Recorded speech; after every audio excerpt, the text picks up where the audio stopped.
ఉగాది పర్వదినాన్ని పురస్కరించుకుని బీజేపీ రాష్ట్ర అధ్యక్షుడు కేంద్ర మంత్రి కిషన్ రెడ్డి హైదరాబాద్ బీజేపీ కార్యాలయంలో ప్రత్యేక పూజలు నిర్వహించారు. పార్టీ నేతలు కార్యకర్తలతో కలిసి హోమంలో పాల్గొని వేద పండితుల ఆశీర్వచనాలు తీసుకున్నారు.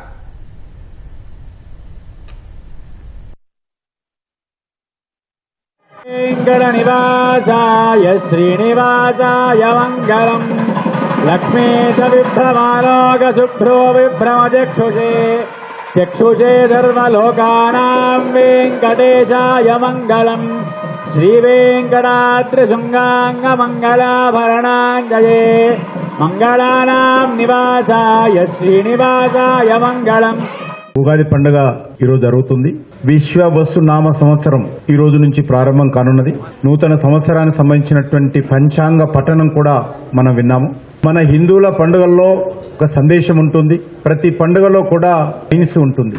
మరి ప్రతి ఒక్కరు కూడా చెట్లు నాటాలి అనే విషయం చెప్పడం జరిగింది. ఎక్కడ కూడా కనిపించదు. మన హిందువుల్లోనే ఈ సంక్రాంతి పండుగ కానీ, దసరా పండుగ కానీ, ఉగాది పండుగ కానీ, మరే కార్యక్రమం అయినా కూడా సైన్సు, సందేశము, మానవత్వము అందరూ కూడా సామూహికంగా కలిసి మరి ఈ యొక్క సనాతన ధర్మంలో అందరం కూడా సంతోషంగా ఉండాలనేటువంటి సందేశము మన హిందువుల పండుగల్లో మనం చూస్తున్నాం.